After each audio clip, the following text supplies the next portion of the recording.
All right, John, we're back, man. We got another great match. We got David Gosnell versus Dan Dileva.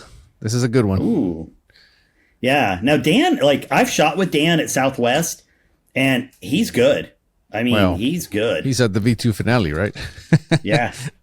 We know he's good. Yeah. So, he's going against David Gosnell. No slouch. No slouch at all. Multiple-time national champion. Record holder, all of the above. He has every qualification to be here and to win, right? So so he's a good one. He's a strong one, and Dan has to face the ninja, David Gosnell. So that's what we're doing today. You guys, if you're watching this and you haven't liked the video, please go ahead and like it. If you haven't subscribed, please subscribe. And more importantly, leave a comment. Let us know what you guys think about these matches. Let us know if you enjoy them. If you don't, I don't know what the heck's wrong with you, to be honest with you. These are freaking great matches. So before we go any further, we're going to thank our sponsors. Vitavori is our lead sponsor. Borden Accuracy. Borden makes some great actions, a lot of which are always found on the podiums at big matches. Precision Pay is a payment processor, Second Amendment friendly. Brooks Barrels. Everybody knows Brooks Barrels. Again, they're always on the podium. And Seb Rests. Seb makes the best rest for F-Class. Again, if you go to an F-Class match, you will see there's Seb Rest all over the place. So thank you to them, and thank you for supporting them, which obviously allows them to support us. John, I don't know what else to say, man. I'm ready to watch this one.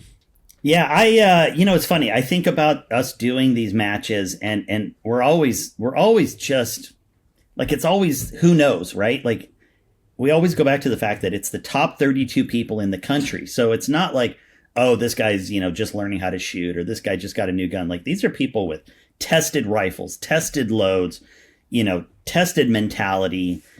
It takes a lot to throw somebody off at these matches, and I think that's why it's so fun to watch them, because it isn't like, oh, they're going to throw a 4 and suddenly they're going to unravel. Like, that's not how these people operate. No, they don't become champions by being weak-minded. Mental game is a big part of the game. Also, we need to specify this is at 1,000 yards. The V ring is 5 inches, half MOA, and the 10 ring, or I'm sorry, the 5 ring is 1 MOA, 10 inches. So these are pretty small targets. So when you see them hitting V's, you know that they're hitting a 5-inch circle at 1,000 yards. Yeah, exactly. Yeah. And the one other thing we should probably mention, if this happens to be the first video somebody's watching from this season, it moved this year. New venue, Bayou Rifle Club down in Houston, and totally different kind of range. Kind of shook it up for everybody, for sure. Absolutely. All right, John. Let's do this, man. I'm ready. So David is the higher ranked shooter, so he's going to go first. He forgot to flip his patch down. I wonder if that's going to... I saw that. If that's going He's squinting. Wonder if that's going to affect him in any way. Yeah, it is interesting because he wears that, but you can see he's squinting, and maybe he forgot he has it on his head. There it is. Here we go. Oh, there it is. There it is. Well, I don't know. He hit a V on his first shot. I probably would have left it up. There's Dan. Thank you. So the flags are coming from the left. If I had to guess, I'm going to say Dan held that center.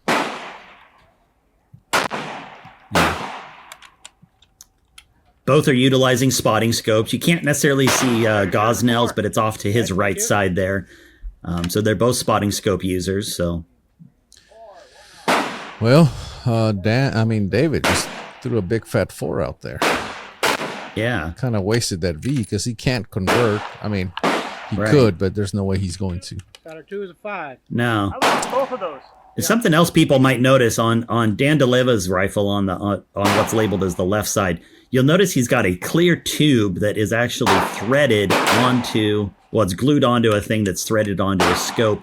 That is his way of mitigating the barrel mirage. It's the only one I've ever seen in F-Class. that I can remember, but he swears by it compared to a normal Mirage band. But it's very interesting for people to see, and they might be noticing that.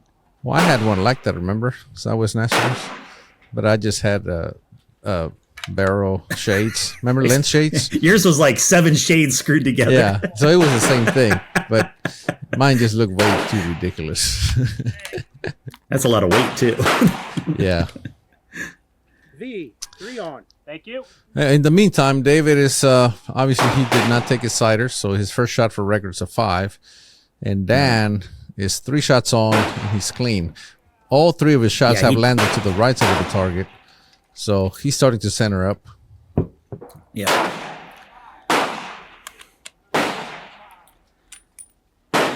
Uh-oh. Oh. Yeah, they're both trending to the right side, so. Yeah.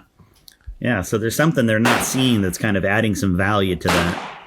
I think they're seeing it, they're just not believing it, which happens a lot. So here's a question. Here's a question that people might be asking. When you have somebody that uses a spotting scope, they are primarily probably looking at Mirage. So do you think that sometimes people who are so engrossed in Mirage sometimes forget to look up at the flags? Yes and no. I mean, they're only going to use Mirage if it's working, right? So if they hit a 4, let's say they were using strictly Mirage and they see a 4, they're like, okay, well, that's not working. And they start looking for alternative ways indicators.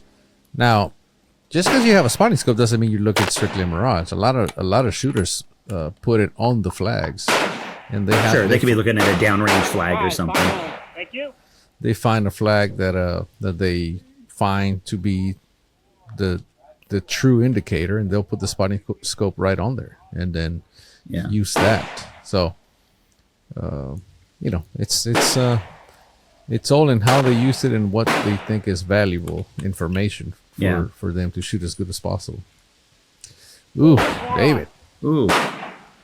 Boy, they're both still. I mean, Dan barely caught that last 5. It was right there on the outside of that ring.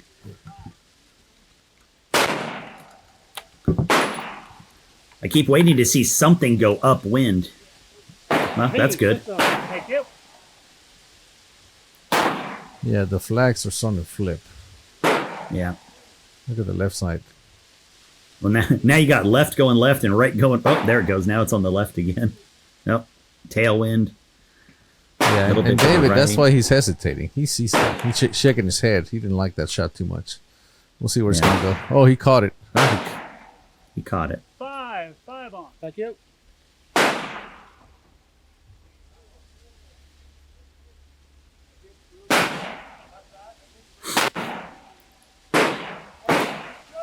And now, if I'm not mistaken, we are still in the 15-round match here, right? Correct. Yeah. And this will be the best 2 out of 3. So even if something, if Gosnell happens to lose this one, he still has a chance to win the next 2.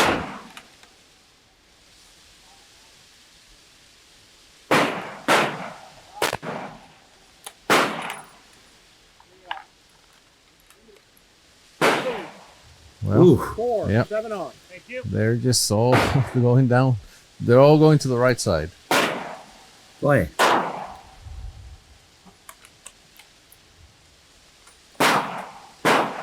There we go. Yeah. See, that's Dan's finally getting ahead of it, huh? That was David. Or David, right? Yeah, I was gonna say that's where experience is showing up. David's like he got tired of dumping on the right side, so it's like he's trying to test the left side of the target, see how much room he's got.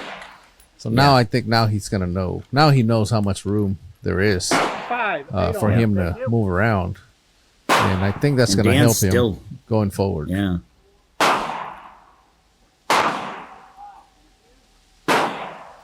Dan's still on that right side. Yeah, so David already found the bracket. I expect he's going to start hitting some V's going forward. There it is. Yeah. See, he hadn't really hit any V's until he found that left 5. Then he, once you found the edges, right, then you know where the center is. Right. Yeah. And I mean, it may not look like much, but that's just experience at work right there. Whoa. Ooh. Yeah. Thank you. Look at the right flags. But I don't know. I don't know that David's going to chase that one. I don't see it on the flags. I mean, that was almost a 3. There it is. See? Yeah. 5, 8 I don't know if he Thank you. compensated. I doubt that he compensated. Maybe he did a little bit, but it just didn't seem like it was out there. Yeah. And, you know, Gosnell has a lot of pair fire practice. You know, Experience. I mean, he's shot world championships. He's he's got multiple Rutland championships, Rutland team. So he's very experienced. And like I said, you know, he's you can tell. I just knew he was going to start centering up once he shut that up 1-5. And that's the difference between a kind of a, there it is. See, Dan still he just keeps 3. He just keeps going downwind, and look at that look on his face. I mean, he's it's not showing on the flags. I expect David to put it right in the center. If anything, if he actually believes he's going to shoot upwind. Now, do you think that if there's a possibility that Dan was actually holding where it impacted and thought it was going the other direction? That's the only way he could have hit a 3 out there, because it's not that windy. Yeah. He's lost. He has no idea what's going on. Obviously, nobody wants to shoot a 4 and then follow it up with a 3, right? So, yeah. And he's just looking. There's the spotter. He's looking at the flags. Now, he only has 45 seconds. So, the pressure starts to build, especially when you don't know what's going on. There's a condition that you haven't been shooting in. And all of a sudden, you were way ahead on the points, and now you're falling behind.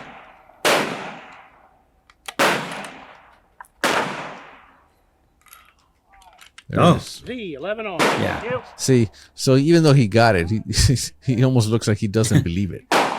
It's like, why did it go there? You know, like he knew what he had to do, and he did it. And it seemed like after it went in the center, he's like, all right, well, that makes no sense. 10 on. Thank you.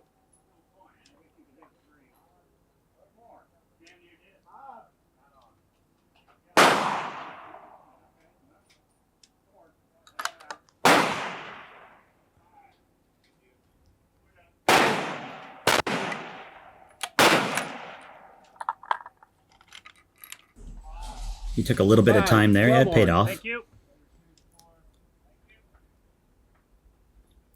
And again, for people that weren't there, they are currently shooting in roughly high 80 degree, low 90 degree weather with about 80% or 70 to 80% humidity. It's hot and sticky and uncomfortable. You'll see them wiping their face quite often here.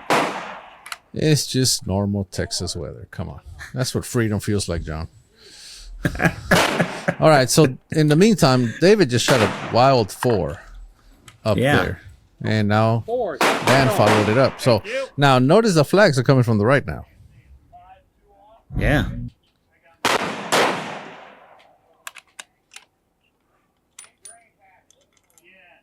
Five, 12 on. Thank you.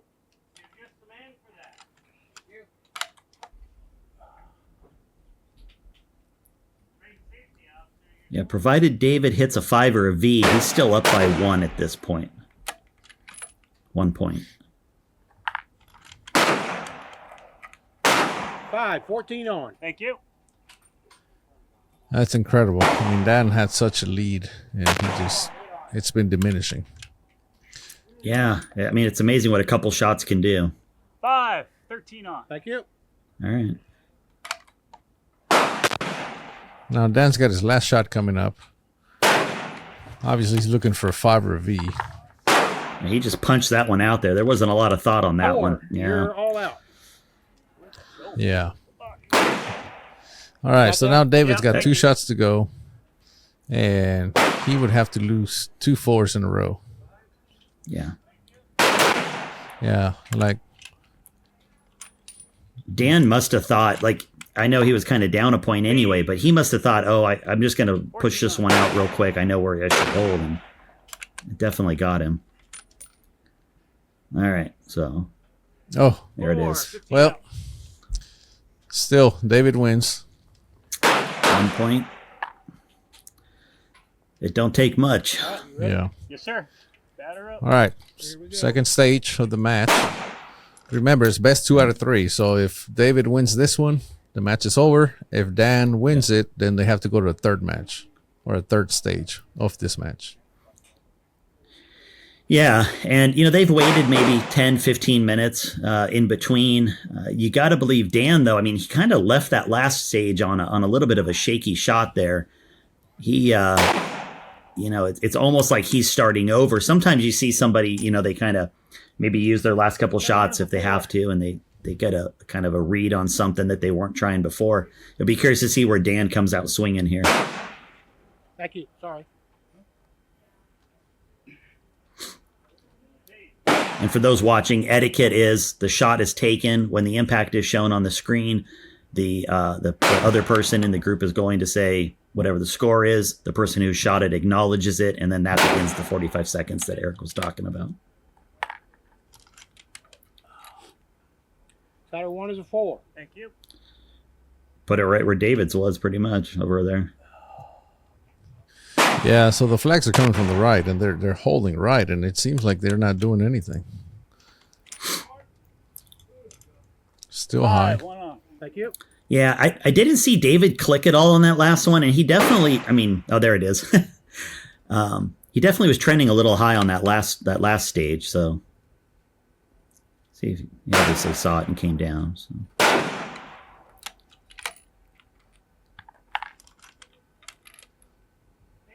Five. 1 on. Thank you. All right, is he going to make a Yep, there it is. Yeah, off to the races we go, but look at those flags. Look at the one on the left and the one on the right. They're pointing at each other. What do you hold? Yeah. Center, baby. No. Oh, and that's well, that's the misconception. People always say, "Oh, just hold center." No, just hold center.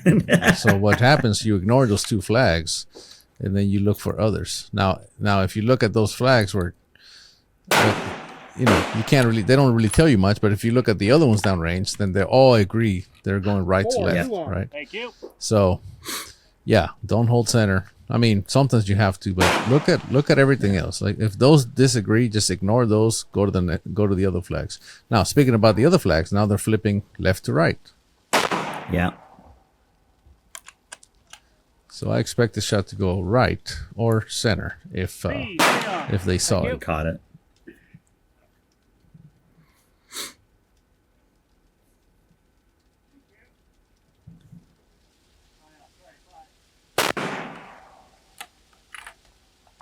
All right, so I was gonna say he needs a V to maintain the pattern.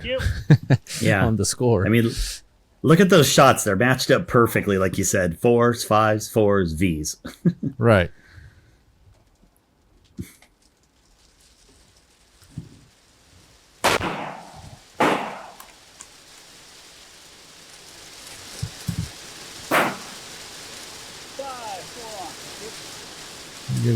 Getting rained on here in Texas, John. I don't know if you guys can hear that. Yeah, you can hear. We're getting some much needed rain.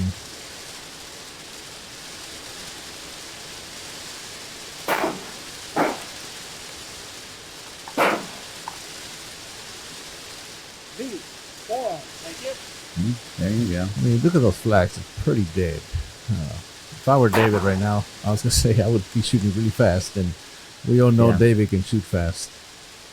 There it is. Yep. All right, Dan. Don't think about it too much. Send it.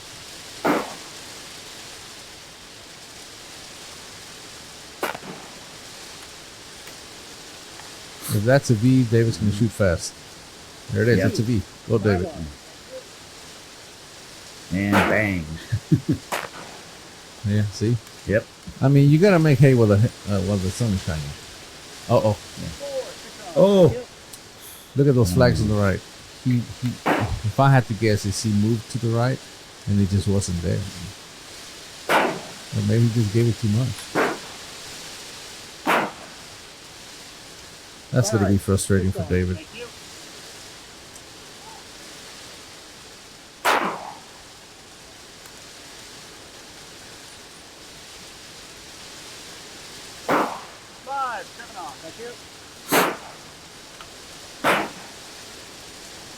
He's still on the right side of the target. Yeah. V, 7 on. Dan seems to really have found it this go around. Yeah. Neither one is really taking their time. I mean, they obviously think they know what they're seeing. They're both getting shots off pretty quickly here. Same thing, though. Look at David's shots. Even with that adjustment early, he's still trending high. He had one shot that's a little bit below X, but... Thank you.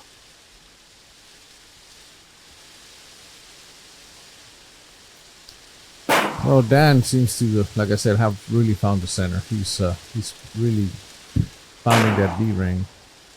And David's ahead by 1 point, but he's really behind on the B count. Thank you. Yeah, David needs 2 points to really... oh, there's a V, so at least he's catching up a little bit. But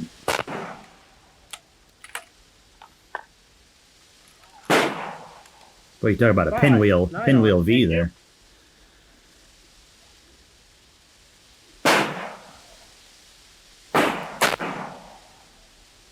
Yeah, David needs to go center or left. I just want to see him go left once. Thank you. I know he wants to go left once at least. Just I know how he thinks. He you know, he wants to be centered up. And I bet you he's trying, and it's just not going. Sometimes that's just how that works. You're trying to throw one on the left side, and it just won't go. Just the conditions are such that you're slightly behind. But boy, he's sure trying to catch up on those V's, if nothing else, right now. You know what I mean? He just keeps being on the right side of the target.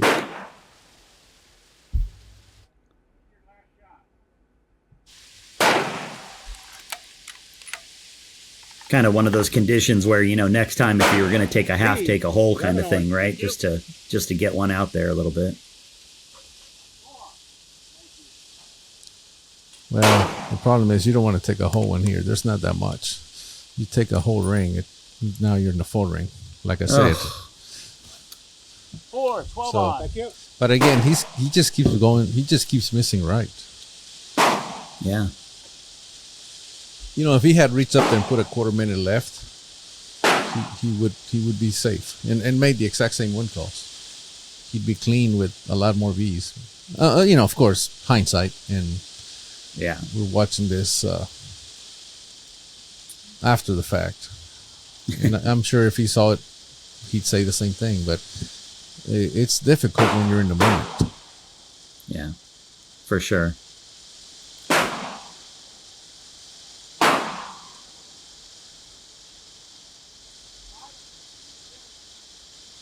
And you know, barring a complete catastrophe on Dan's side, he's definitely looks like he's at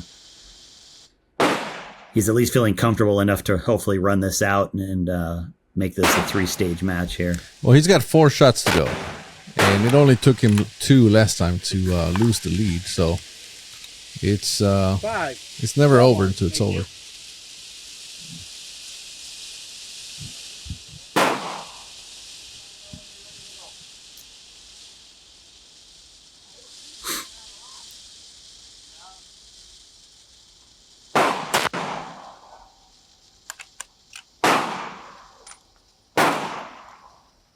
Five, 13 on. Thank Still on the right side of the target. Yeah.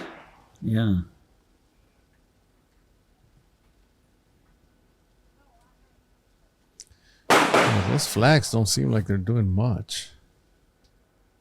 I don't know what Dan's waiting on. Maybe there's something. Maybe the Mirage is showing something. He's looking. He's really contemplating his next move.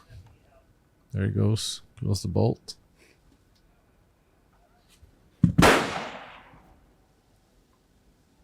There we go. Can we center or left? Oh my God! Nope. He didn't do what he was supposed to. That's what I was. Because what I would have done is I would have went center or left. Is what I would have done. You know, simply because safe siding. But you fell behind on that one.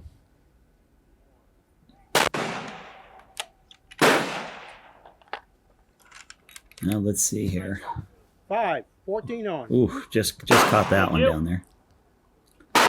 All right. David just needs to get a 5 or a V just to have the best hope possible.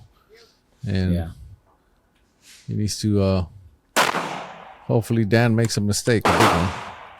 Yeah. There it is. 15 out. Nice. So now we're tied on the V's. This is gonna be a very interesting shot here. Yeah, if he gets a 4, no, he'd have to get a 3. Yeah. No, a 4. A 4 will do it. If he gets a 4, they tie. Yeah. Because they have the same V count. So Dan just needs a 5, but a 4 will tie it up, which means they have to go into sudden death. Oh man, Dan's really sitting on this. Oh my God, Dan, he's really sitting on this one. We have seen this. We have seen this just really backfire on a lot of shooters in the past. Seems like he thought about it too much, and then he just sends it. Oh my God! 4. Oh! 15 on. All right, now they have to go to sudden death, which means they keep shooting until somebody has a lower score. Yep. Yeah, I got it. Now, here's where experience comes in, right? Like David's been to every V squared. Hold on, what's going on? What's going on? He didn't have enough ammo. Can I go ahead and shoot? Well, so let me tell you, because I was standing right there, and here's what happened. Mentally, he had 2 or 3 rounds in his box left. Hold up, but David's he gonna was shoot. worried. David's gonna shoot. Huh? Come on. So David has 45 seconds, so he needs to shoot. Yeah. Now Dan's on the clock. Well, he hasn't acknowledged the shot, though. The RO just said the clock has started. So you can argue with RO if you want. Yeah. Oh, wait, you were the RO. Yeah. Okay, we'll talk about that here shortly. Let's see what Dan's going to do. Yeah, let's talk about this. So this is interesting.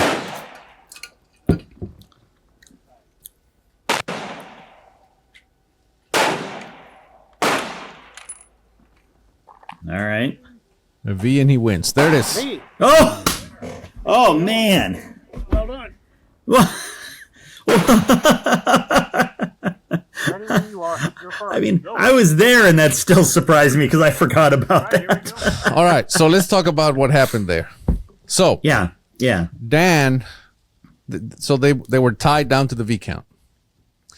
Correct. Which means now they have to go into sudden death. That means they keep shooting until somebody shoots a lower score, they lose. Yep. Dan had brought 3 extra rounds. For some reason, he didn't think that was going to be enough. Right. Now, he panicked. He said, I don't have enough ammo. When he said that, I thought he didn't have an extra round. Turns out he had 3 rounds. That was more than plenty. If anything, get the next shot off and then go and get your ammo, right? Or maybe worry about it on the last on the third shot if you don't, if you need it. But he ran to the truck. Luckily, it was close by. Came back. Turns out he only needed one of the 3 that he had. Now, you mentioned something. He hasn't acknowledged the shot. I believe you were correct on the ruling at that moment because, like, you can't say, well, I'm just not going to acknowledge the shot and my clock doesn't start. No, there has to be a reasonable amount of time for you to acknowledge the shot. And if not, then the clock starts, which is precisely what you did. You put him on the clock, and then of course his 45 seconds started. So, yeah, it was very interesting, right? And I think if I remember right, he even said that was like a different batch of ammo or something. It wasn't even the same ammo. Like he was genuinely, like, the look on his face when he hit that V was like, what just happened? Well, anyway, so that's what happened, and he ended up winning. So now they have to go to the third match, or third stage. So this was the decider. Whoever wins this one stays on the winner bracket. whoever loses this next match goes to the losers bracket. So let's see how that goes.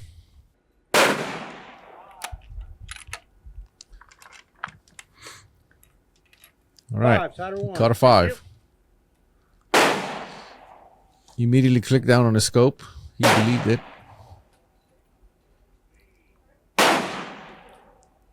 Yeah.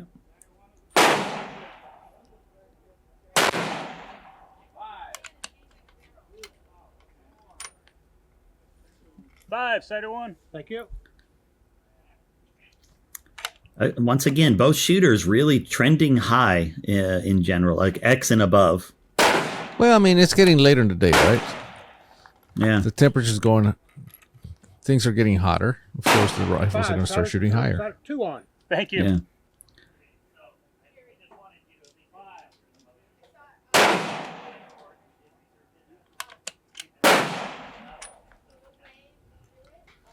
All right, they get to convert 2 on. all their siders. Now, I'm assuming Dan Dileva took his 5s. Oh, no, he did. Why wouldn't he? Yeah. Sometimes when the conditions are very calm, shooters would tend not to take the 5s. But in this situation... 5, 3 on. Thank you. Now, he just got a third 5 and he's shaking his head like he didn't like it. That's just the type of competition this is. It's not an aggregate score. It doesn't matter how you do on this match that you're shooting right now. What matters is that you beat your opponent.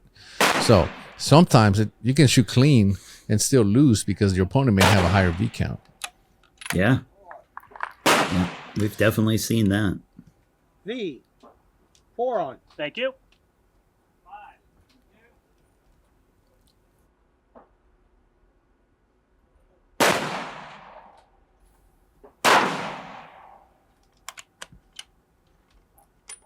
right. 5, 4 on. Thank you.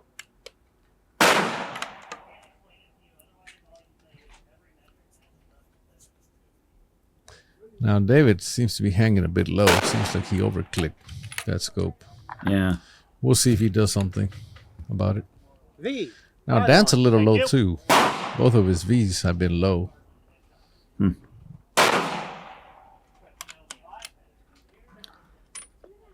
It's amazing, this is only like 10 or 15 minutes after that last match, but you look at the difference in conditions, and they're both just hammering down on 5s and Vs now, without a lot of thought, it looks like. David clicked up his scope. Yeah. Let's see if Dan's going to hit low again. Yep. 5. Yep. You better get to clicking, man. Oh, I don't know if he's been watching. There it is. There it is. But his last 3-4 shots have been low, below the center line. So that's very important to center your groups. 5, 6 on. Thank you. All right, David's perfectly centered vertically. Now he just needs to center up horizontally. 5,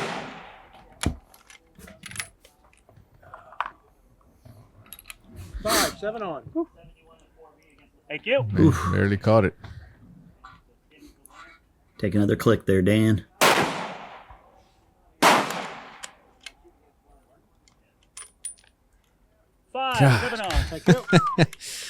Again, right side of the target.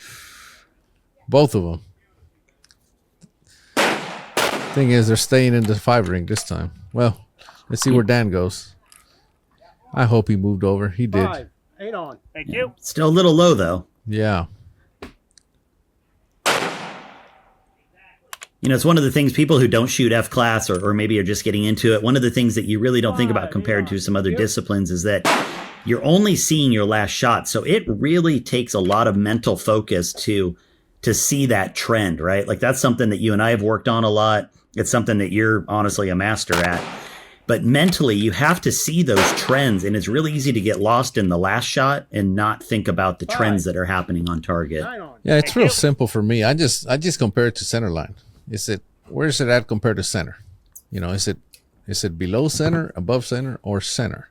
And I just start counting how many shots are, for example, below center. You don't even have to remember the trend or you don't even have to imagine the entire pattern. You just count. Oh, there's 1 low. There's 2 low. Well, Might want to put in a click. I mean, a click is safe. It's only 1.25 inches at 1,000 yards. So put in a click. In the meantime, David lost one out the right there. Yep, to the right. Like I've been saying this whole time. Just 5, 10 on. Just keep going right. And it is frustrating. Obviously, he did not want to lose it to the right. He didn't want to lose it anywhere, but it's got to be more frustrating for him to put another one out to the right. Yeah. B, 10 on. There it is. Well, a 4 will wake you up. When you're hitting fives are safe. And as long as he keeps hitting 5s, he's just saying, well, I'll just stay here. 4, the minute you hit a 7 4, on. that's when you go, okay, well, I gotta move for sure. In the meantime, Dan just gave up the lead that he had. Yeah. We're back to even. Well, as long as David hits a 5 or a V. 5, Yeah. 11 There we on. go. Thank you. Again, there he goes. Upwind. That's good. Now, he's trying to find those outer edges of the wind condition, the bookends, so that he can center up. Let's see if Dan still goes low on this one too. 4, All right. 12 on. Outside. Thank you. Boy, after that start that he had, those first 10 shots, then to run 2 4s in a row, that's tough. Yeah. You got that? Oh, And B, 12 David's on. got enough experience that he sees that, and I have to believe that he's taking a little bit extra somehow because of that. Well, David, you saw he shot that 5 to the left. 13 on. Thank you. Yeah. That he was just hunting for center. And I think from now on he's going to be pretty good. Yeah. Which is bad news for Dan, because Dan's a point behind. Yeah. At this point now, Dan needs David to make a mistake. Yeah. And 13 on. it's not looking that way right now. Well, yeah. It's You never know. again, but- David's a super solid shooter. Both of them are, but yeah. like I said, I'm seeing David's shots, and he went right, and then he went left, and he's like, 5, there it is. 14 And then of on. course, Thank then he you. comes back with center, which is pretty standard procedure. Yeah. Most shooters never find center because they're afraid to leak out a shot out the other way, Correct. so they're always trailing behind. B, 14 on. Yeah, look at Thank that. you. 3 Vs in a row. Exactly. And there's such power in finding those bookends, right? Like, Oh my goodness. Well, look at David. Look at David's. Just look at his 5, scorecard. 15 on. yeah. He had all those 5s in a row. It took a 4 for him to say, "Wake up, move."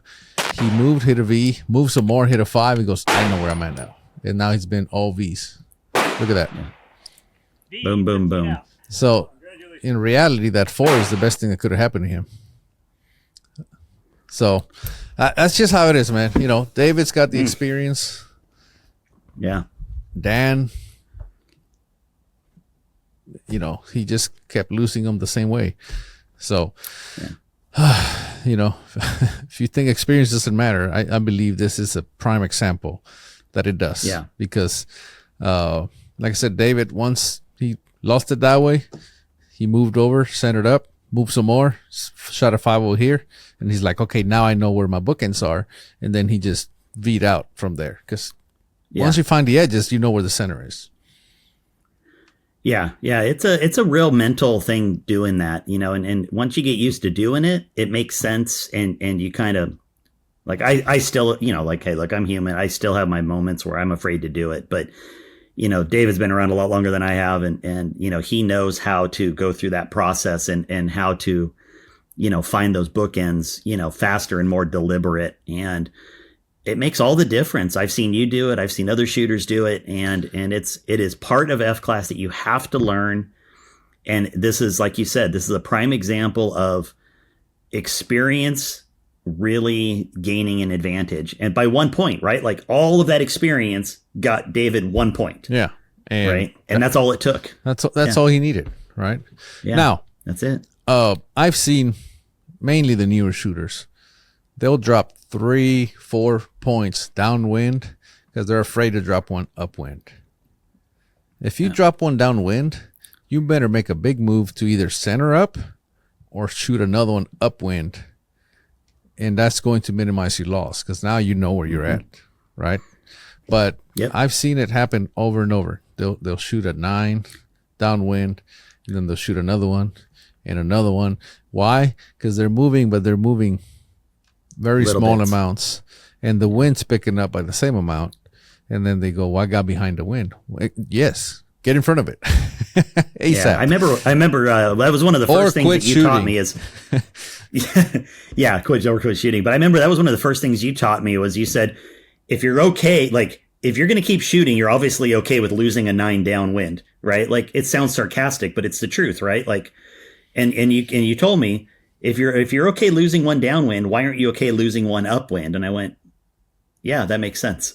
Yeah. Well, So anyway, this is a perfect example. You saw how David operated there. He would just kept hitting 5s. He hit a 4. He's like, okay, time to move. Hit a V, hit a 5. He's like, I know where the center is. And then he V'd out after that. That is just textbook example of how to center up. And again, David, he has the experience. Been there, done that. It's got the t-shirt. And he proved it right here. Again, Dan is no slouch. That's why someone with the experience of David Gosnell could only beat him by 1 point. It took all 3 matches. So Dan is no slouch. Don't get me wrong. It just today was not his day. Yeah. But anyway. That was a heck of a match, though. That was a heck of a match. I mean, like even Dan running to get that extra round. I mean, all that stuff. It's it was a good one. It was a good one. So anyway, Dan continues to the loser bracket, and Gosnell stays on the winner bracket, and he will fight another day. They both will. Yeah. Well, heck of a match. Heck of a match. All right, John. Well, guys, thank you. If again, like this video, if you haven't, subscribe, and don't forget to thank our sponsors. John, anything else? No, that's it. Just get out and shoot, guys. Get some points, and you might just be here with us. All righty. Keep them centered.